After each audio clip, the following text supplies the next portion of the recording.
Hey, അസ്സാം വലൈക്കും. ഇന്നലെ സൺഡേ ആയതുകൊണ്ട് നമ്മൾ ജസ്റ്റ് ഒന്ന് പുറത്ത് പോയിട്ടുണ്ടായിനെ.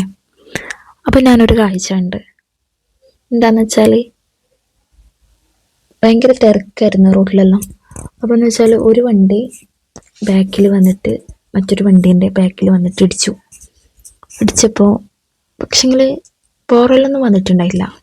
ആർക്കും ഒരു പോറലുമില്ല, വണ്ടിക്ക് വലിയ സ്ക്രാച്ചും കാര്യങ്ങളൊന്നും ഉണ്ടായിട്ടില്ല. പക്ഷെങ്കിൽ ഈ മുമ്പിലുള്ള വണ്ടിയിലുള്ള അയാൾ ഇറങ്ങിയിട്ട് ഈ തട്ടിയ ആളെ ഭയങ്കരമായിട്ട് കലമ്പി ഇതാക്കുന്നുണ്ട്, ഭയങ്കരമായിട്ട് ചീത്ത പറയുക അങ്ങനെയൊക്കെ ചെയ്യുന്നുണ്ടായിരുന്നു. ഈ ചീത്ത പറയുന്നതോടൊപ്പം അയാളെ മുഖമൊക്കെ ആകെ ദേഷ്യം പിടിച്ചിട്ട് ഇങ്ങനെ ചുവന്ന് തുടുക്കുക പറയില്ലേ, ആ ഒരവസ്ഥയിലേക്ക് എത്തിയിട്ടുണ്ടായിന്. അപ്പോൾ ഭയങ്കരമായിട്ട് പക്ഷെങ്കിൽ ഓപ്പോസിറ്റുള്ള ആളങ്ങനെ, കാരണം അവരങ്ങനെ ഇതായിട്ട് പറയുന്നില്ല. എന്താണെന്ന് വെച്ചാൽ തിരിച്ചിട്ടൊന്നും പറയുന്നില്ല. ഇയാൾ പറയുന്നത് ജസ്റ്റ് ഒന്ന് കേൾക്കുക, ഇതൊക്കെ പിന്നെ സോൾവ് ചെയ്യാൻ വേണ്ടിയിട്ട് അയാൾ വീണ്ടും സംസാരിക്കാൻ വേണ്ടിയിട്ട് വരുവാണ്. പക്ഷേ ഈ കലമ്പുന്ന വ്യക്തി ഇങ്ങനെ ചീത്ത പറഞ്ഞുകൊണ്ടേ ഇരിക്കുകയാണ്, ഭയങ്കരമായിട്ട് ചീത്ത പറഞ്ഞുകൊണ്ടേ ഇരിക്കുകയാണ്. സത്യം പറഞ്ഞാൽ അവിടെ തകർന്നത് ആ വണ്ടിയല്ല, ആ മനുഷ്യൻ്റെ സമാധാനമാണ് അല്ലേ. ഇത് കണ്ടപ്പോൾ എനിക്ക് തോന്നിയൊരു കാര്യമുണ്ട്. നമ്മുടെയൊക്കെ അവസ്ഥ ഇത് തന്നെയല്ലേ. ആരോ എവിടെയോ ഇരുന്നുകൊണ്ട് ഒരു ബട്ടൺ അമർത്തുമ്പോഴേക്കും ദേഷ്യപ്പെടാൻ നമ്മളെന്താ വേറെ റോബോട്ടാ? ശരിക്കും നമ്മുടെ സമാധാനത്തിൻ്റെ റിമോട്ട് കൺട്രോള് നമ്മൾ മറ്റുള്ളവർക്ക് വെറുതെ അങ്ങോട്ട് കൊടുത്തേക്കുവാണല്ലേ. ഇത് മാറ്റാൻ പറ്റിയ ചില കാര്യങ്ങൾ ഞാൻ ഇങ്ങനെ ഈ അടുത്തായിട്ടൊന്ന് പഠിച്ച്, അപ്പോൾ അത് നിങ്ങളായിട്ട് ഷെയർ ചെയ്യാം. പക്ഷേ ഇതിനിടെ എനിക്കൊരു കമൻറ്റും ഉണ്ടായിട്ടുണ്ടായിരുന്നു. ഞാനൊരു വീഡിയോ ചെയ്തപ്പോൾ അതിൻ്റെ ഒരു കമൻറ്റ് ഉണ്ട്, എങ്ങനെയാണ് ദേഷ്യം നിയന്ത്രിക്കേണ്ടത് എന്നൊക്കെ. അപ്പം അവർക്കുള്ളൊരു മറുപടിയും കൂടിയാണ് ഇൻഷാല്ലാ. പെട്ടെന്ന് ദേഷ്യം പിടിക്കുന്നവർക്കുള്ളൊരു മറുപടിയും കൂടിയാണ്. അത് കൺട്രോൾ ചെയ്യുന്നത് എങ്ങനെയാണെന്ന് നമുക്ക് ഈ വീഡിയോയിലൂടെ നോക്കാം. ഓക്കെ, ഇൻഷാല്ലാ. ഞാൻ ആ റോഡിൽ കണ്ട ആൾ തിരിച്ച് ചീത്ത വിളിച്ചിനെങ്കിൽ ഒന്നും പറയാതെ പോയ ഒരാളുണ്ടല്ലോ, അപ്പോൾ അയാൾ തിരിച്ച് ചീത്ത വിളിച്ചിനെങ്കിൽ അവിടെ എന്തായിരിക്കും സംഭവിക്കുക? ശരിക്കും പറഞ്ഞാൽ വലിയൊരു അടി തന്നെ ഉണ്ടായിട്ടുണ്ടാവും അല്ലേ. പക്ഷെങ്കിൽ മറ്റാൾ ഒന്നും മിണ്ടാതെ വണ്ടി എടുത്തിട്ട് പോവുക ചെയ്തത്. അവിടെ ശരിക്കും പറഞ്ഞാൽ ആരാ ജയിച്ചത്? ഈ കലമ്പിയ ആളാണോ, അല്ലെങ്കിൽ ഈ സൈലൻ്റായ ആളാണോ, സൈലൻ്റായിട്ട് പോയ ആളാണോ ജയിച്ചത്? മിണ്ടാതെ പോയ ആളാണ് ജയിച്ചത് ശരിക്കും പറഞ്ഞാൽ. നമ്മൾ വിചാരിക്കൂ ആരേലൊക്കെ കലമ്പിയാൽ തിരിച്ച് 4 വർത്താനം പറഞ്ഞാലേ നമ്മളെ ആ ഒരു ദേഷ്യം കുറയൂ, അല്ലെങ്കിൽ നമ്മളെ പവർ കാണിക്കാൻ കഴിയൂ എന്ന്. പക്ഷെങ്കിൽ ശരിക്കുള്ള പവർ വരുന്നത് നമ്മുടെ സെൽഫ് കൺട്രോളിൽ നിന്നാണ്, അതായത് നമ്മളെ ആത്മനിയന്ത്രണത്തിൽ നിന്നാണ്. ഒരാൾ നമ്മളെ ചീത്ത വിളിക്കുമ്പോൾ നമ്മൾ തിരിച്ച് വിളിച്ചാൽ നമ്മളും അവരും തമ്മിൽ എന്ത് വ്യത്യാസമുള്ളേ? അല്ലെങ്കിൽ ശരിക്കും പറഞ്ഞാൽ അവരെക്കാളും താഴെ ആയിരിക്കും നമ്മളെ സ്ഥാനം ഉണ്ടാവുക അവർ വിളിക്കുമ്പോൾ നമ്മൾ തിരിച്ച് വിളിച്ചില്ലെങ്കിൽ അല്ലേ. അപ്പോൾ അതാണോ നമ്മളെ നിലവാരം? അല്ലല്ലോ. നമ്മളെ കൺട്രോൾ ചെയ്യാൻ പഠിക്കണം. നമ്മൾ നമ്മളെ കലമ്പുമ്പോൾ നമ്മളും അതുപോലെ തിരിച്ച് പ്രതികരിച്ച് അവരെക്കാൾ 2 വർത്താനൊക്കെ അങ്ങോട്ടൊക്കെ തിരിച്ച് പറഞ്ഞ്, അപ്പം നമുക്കൊരു സമാധാനം കിട്ടിയ പോലെ ഒരു ഫീൽ ഉണ്ടാവും. അവളോട് അത്രയെങ്കിലും പറഞ്ഞല്ല എന്നുള്ളൊരു ഫീലിംഗ് ഉണ്ടാവുമല്ലോ. ശരിക്കും അവിടെ പോകുന്നത് ശരിക്കും നമ്മളെ മനസ്സമാധാനമായിരിക്കും അല്ലേ. ശരിക്കും മനസ്സമാധാനമാണ് അവിടെ പോകുന്നത്. ഇതിനൊരു ഉദാഹരണം ഞാൻ പറയാം. നമ്മൾ ഒരു വഞ്ചിയിൽ, ഒരു തോണിയിൽ കടലിലൂടെ സഞ്ചരിക്കുകയെന്ന് വിചാരിക്കുക.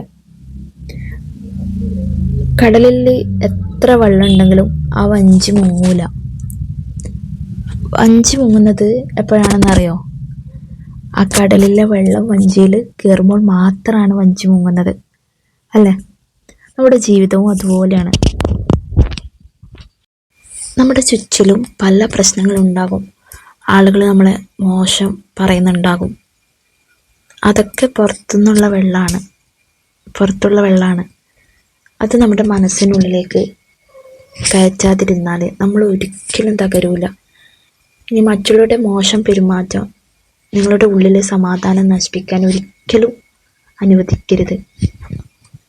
പിന്നെ പലർക്കുള്ളൊരു തെറ്റിദ്ധാരണയുണ്ട്, ക്ഷമിക്കുക എന്ന് പറഞ്ഞാൽ അത് ആ ക്ഷമിക്കുന്നവരുടെ ബലഹീനതയാണ് എന്നുള്ളത്. ഒരിക്കലുമല്ല.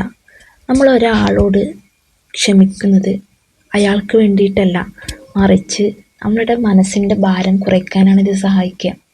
നമ്മൾ ഒരാളോട് ക്ഷമിക്കുമ്പോൾ നമ്മളെ മനസ്സിലുള്ള ഭാരമാണ് അവിടെ കുറയുന്നത്. കാരണം നമുക്ക് ഒരു തരം എന്തോ ഒരു ഇതുണ്ടാവില്ലേ, ഒരു ഭാരം പോലെ ഫീൽ ചെയ്യും. മറ്റുള്ളവരോട് ദേഷ്യം പിടിച്ചിട്ട് 4 വർത്താനൊക്കെ പറഞ്ഞു തന്നാൽ നമുക്ക് എന്നുള്ളൊരു ആശ്വാസമൊന്നും ഉണ്ടാവില്ല. അയ്യോ ഞാനിങ്ങനെയൊക്കെ പറഞ്ഞല്ലോ എന്നുള്ളതൊരു കുറ്റബോധം പിന്നീട് വരും അല്ലേ. അപ്പോൾ നമ്മൾ ആ ദേഷ്യം പിടിക്കുന്ന സമയം നമ്മൾ അവരോട് ജസ്റ്റ് ഒന്ന് പുഞ്ചിരിച്ച് നമ്മൾ അവിടെ നിന്ന് മാറി നിൽക്കുക, കുറച്ച് സമയം മാറി നിൽക്കുക.